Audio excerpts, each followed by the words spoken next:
Bonsoir à tous encore. Ça fait plaisir qu'on se retrouve encore cette semaine. Cette semaine, on va lire le Acte chapitre 18. Donc, le chapitre 18 n'est pas long, mais ça va nous donner l'opportunité de plus partager, comme nous sommes assez nombreux aujourd'hui. Je vais commencer par lire les 5 premiers versets et j'inviterai quelqu'un d'autre à lire les suivants.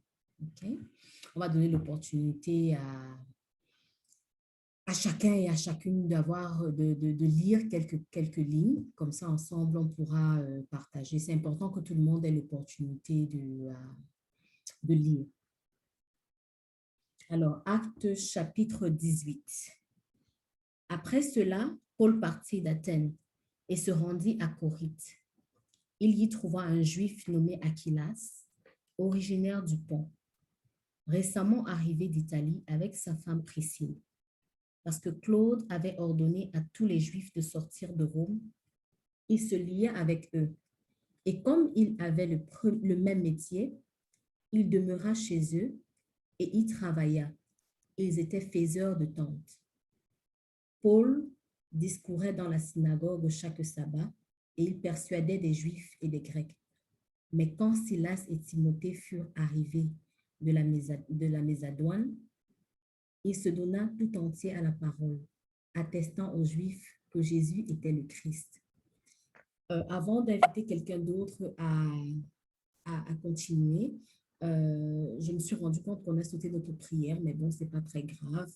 On prie que l'Éternel, pendant nos 30 minutes, nous permette de se concentrer et entendre sa voix. Vraiment que l'Esprit Saint nous guide, comme lui seul sait le faire. Est-ce que Jobel peut continuer pour nous du verset 6 à 10, s'il te plaît?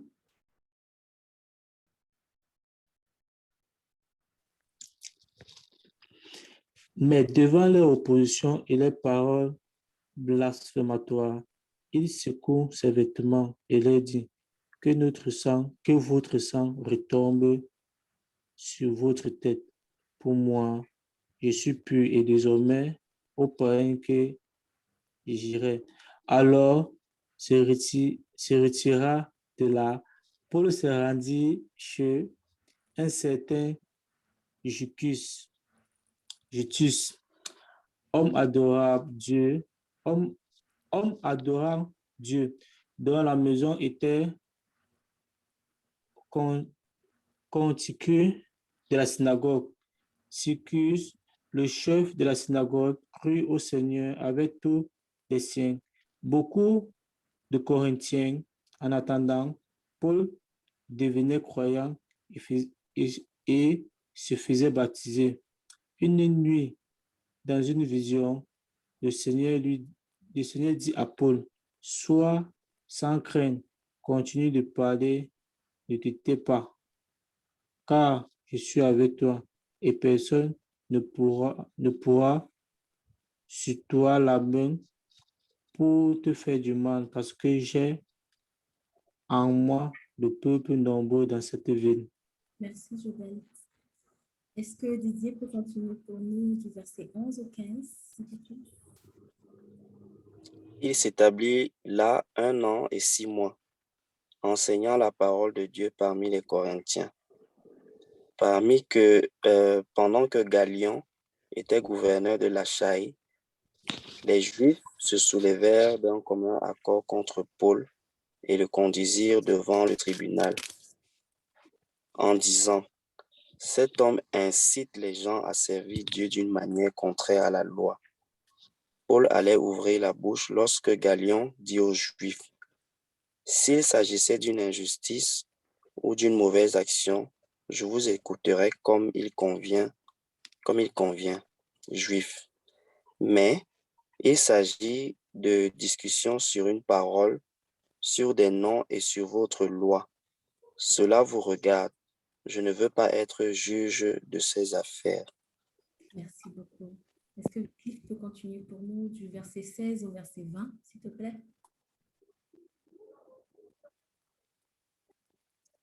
D'accord. Et il les envoya du tribunal. Alors, tous se saisirent de Sostène, le chef de la synagogue et se mirent à le battre devant le tribunal. Mais Galion ne s'en souciait pas. Paul resta encore assez longtemps à Corinthe. Puis il quitta les frères et s'embarqua pour la Syrie avec Priscille et Achias. Auparavant, il s'était fait passer la tête à Saint-Cyr car il avait fait un vœu. Ils arrivèrent à Éphèse où Paul laissa Priscille et Achias. Merci. Il se rendit à la synagogue et il discuta avec les Juifs. Ils lui demandèrent de rester plus longtemps, mais il ne le voulut pas. Merci. Est-ce que Lioncel peut continuer de 21 jusqu'au 25, s'il te plaît?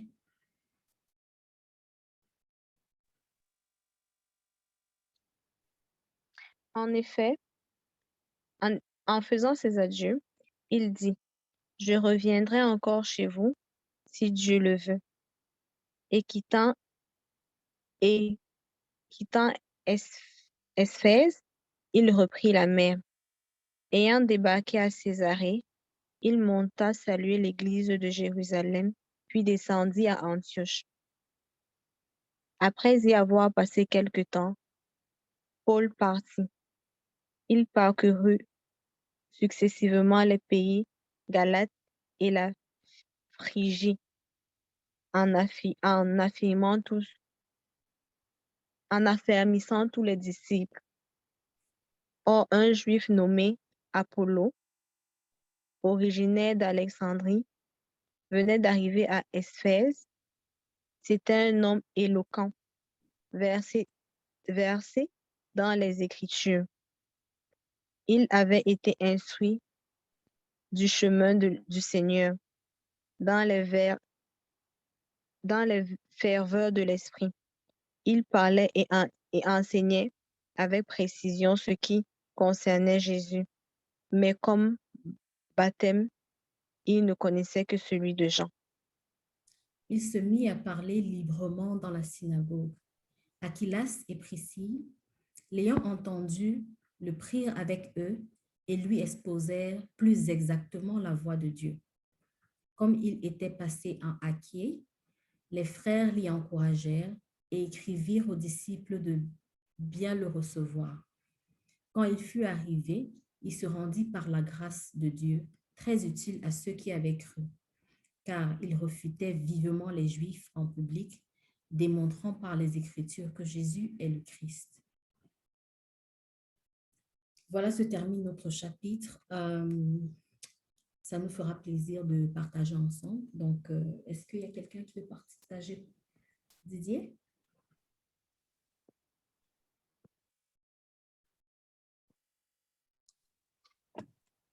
Examinons les sujets. Ok, mais moi, je veux bien partager. Oui, vas-y, Lioncel. Les chapitres 24 et 25. C'est Pardon. 25. 24 et 25 qui nous parlent de Apollo. En fait, moi, ces deux versets m'ont touché plus par la foi de Apollo.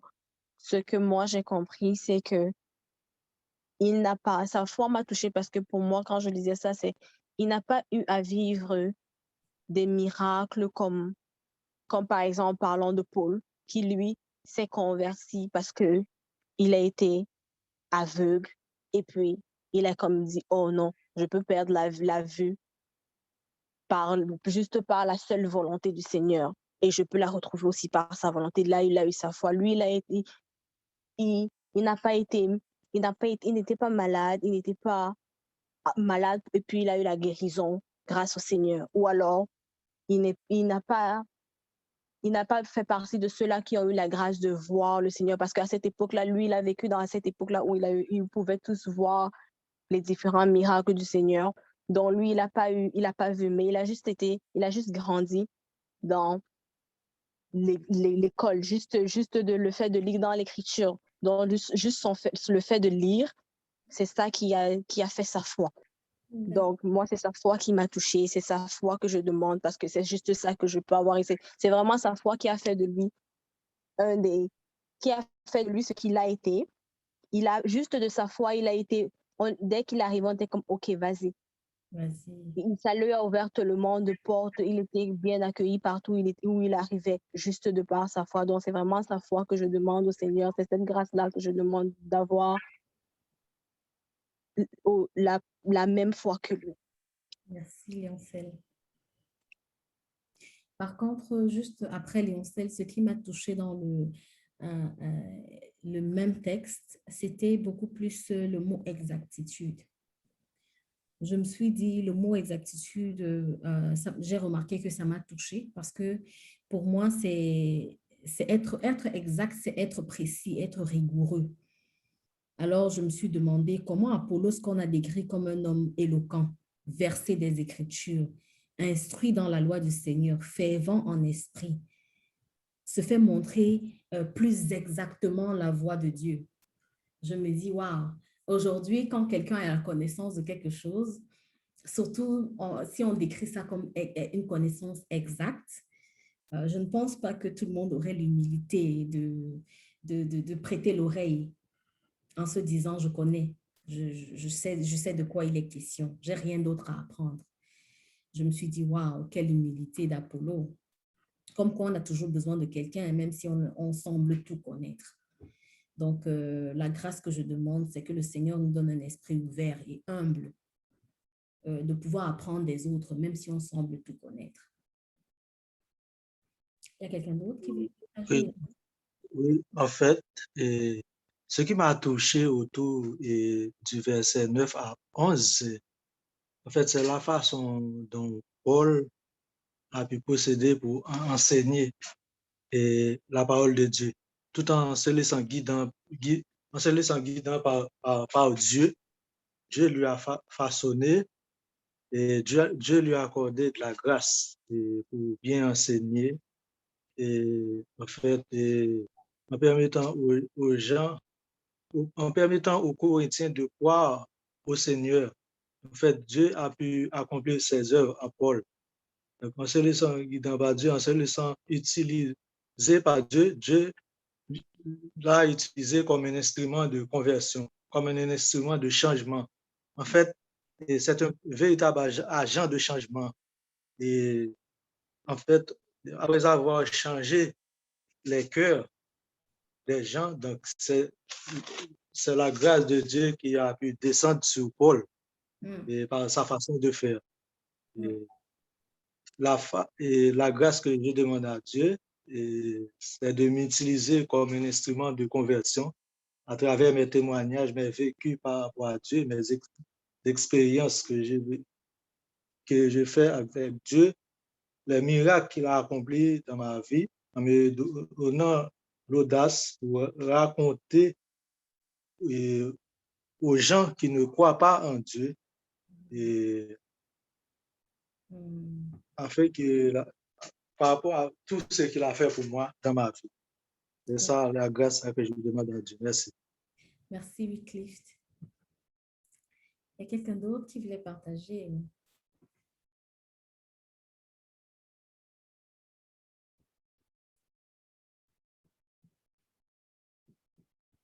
Il y a quelqu'un d'autre? Oh, le test était tellement dense. Roussel ne peut pas tout partager. Alors, essayons de partager ensemble.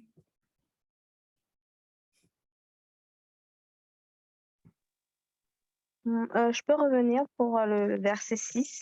Bien sûr, Lancel. Oh, attends. Donne-moi juste. Ok, c'est bon. Donc, oui, moi, le verset 6, où Paul dit que votre sang soit sur votre tête. Moi, je n'ai rien à me reprocher. En fait, le verset m'a touchée parce que ça a un peu sonné pour moi un peu comme si Paul just gave up. Il n'était pas découragé de Dieu, mais du peuple. Il était comme, OK, j'en ai marre. d'essayer de vous montrer le chemin, mais vous êtes comme stubborn, vous êtes têtu, vous ne voulez pas comprendre. Moi, ça m'a fait me rendre compte que à un certain moment dans notre vie, on aura toujours un moment où on aura envie de give up, on aura envie de laisser tomber, de dire j'en ai marre, je ne veux plus. Mais un peu plus devant, dans le verset 10, le Seigneur lui dit, prends, n'aie crainte, ne te dérange pas où tu vas aller. Le Seigneur l'a un peu reconforté en disant, tu n'as pas vraiment besoin de te décourager. Vas-y et laisse-moi gérer le reste. Donc, la grâce que je demande au Seigneur, c'est que malgré que je tombe sur ces obstacles-là, malgré que j'ai ces différentes difficultés, que j'ai envie de give up, que j'ai envie de laisser tomber, ou même si devant je me dis, ok, c'est quand je laisse tomber, que je retrouve à garder la foi, que je continue à dire non, Seigneur, montre-moi le chemin. Merci. C'est la grâce que je demande. Merci beaucoup, Yoncel. Tu sais, ce qui me fait sourire, en fait, c'est que ce qui t'a touché m'a aussi touché. Et puis, ça m'a rappelé quelqu'un qui m'a dit, la parole de Dieu est une proposition, tu vois, non pas une obligation. Et Jésus lui-même l'a dit quand on lisait le livre de l'Évangile de Marc.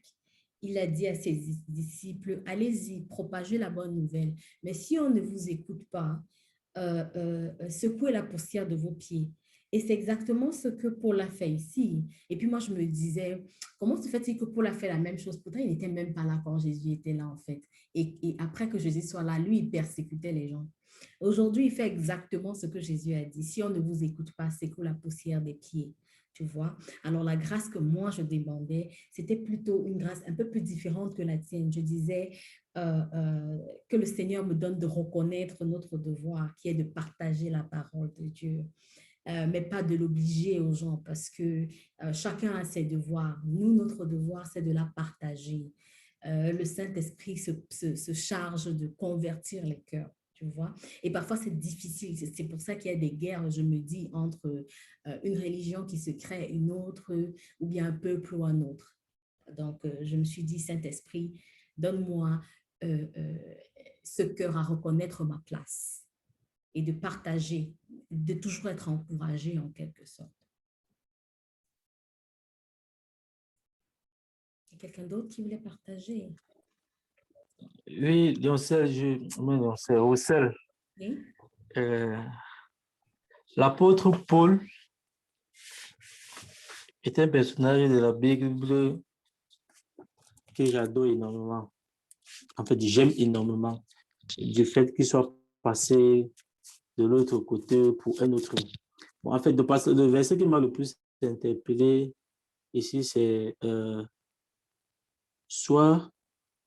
verset que j'ai lu, sois sans crainte, continue de parler, ne t'étais pas car je suis avec toi. Personne ne mettra sur toi la main pour te faire du mal parce que j'ai avec moi le peuple nombreux dans cette ville. Et l'Éternel Dieu le rassure qu'il a à ses côtés et qu'il continue à évangéliser, qu'il continue à faire la volonté de Dieu. Et la grâce que je demanderais, c'est que l'Éternel Dieu me rassure et qu'il me donne toujours la force de tenir malgré les nombreux obstacles qui vont se dresser sur mon chemin. Merci. Merci, Joël. Il y a quelqu'un d'autre qui voulait partager? Moi, je vais partager le verset 24, 25, 26. Bon, ça a attiré mon attention. Pourquoi? Parce que c'est Apollo. Lui, il était juif, mais les Juifs ont rejeté Paul, l'homme de Dieu, ils l'ont rejeté. Je vais dire quoi? Oui, Paul, ils ont rejeté Paul. Mais lui, étant juif, il ne l'a pas fait. Il a agi avec sagesse. En fait, il n'a pas fait le suivisme, quoi.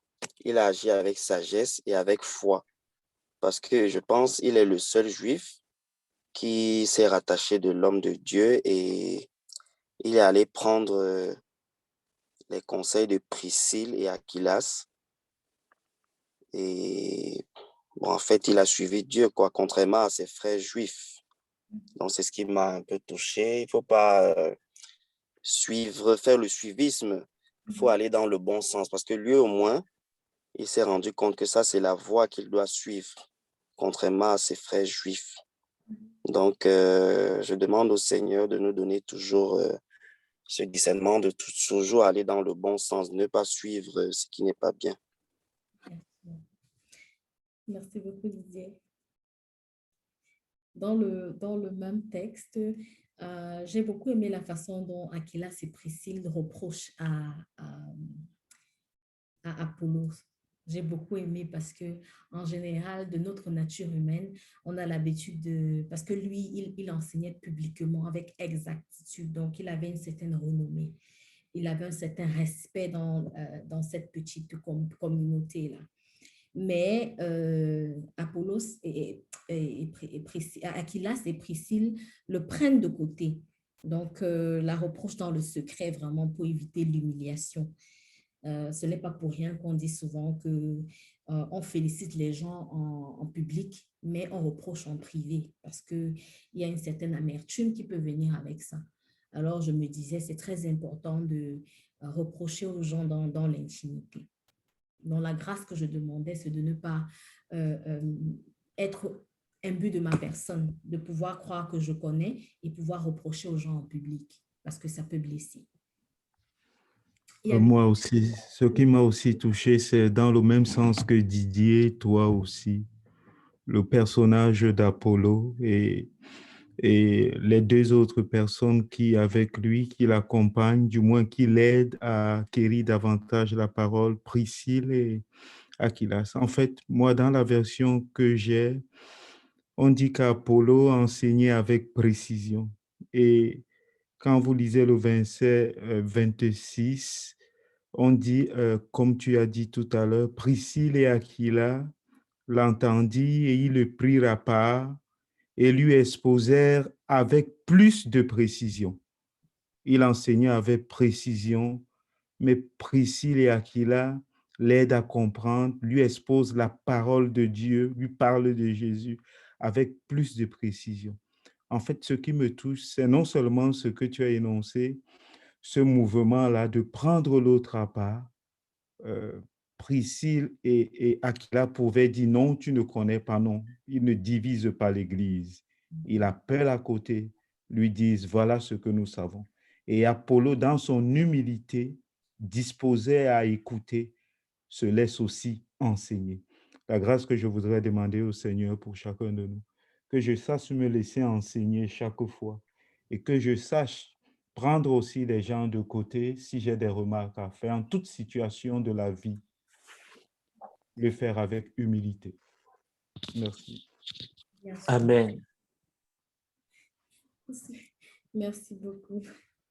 Ce que je vais dire pour conclure en quelque sorte, c'est de demander au Seigneur de nous donner la foi dont Lioncel a demandé, l'humilité que Wycliffe a demandé, les encouragements, comme Jobel a dit, Didier aussi, et qu'on puisse reconnaître nos places, exactement comme William a dit. Est-ce qu'il y a quelqu'un qui voulait prier pour nous pour les 1 minute en attendant qu'on puisse terminer dans la paix du Christ?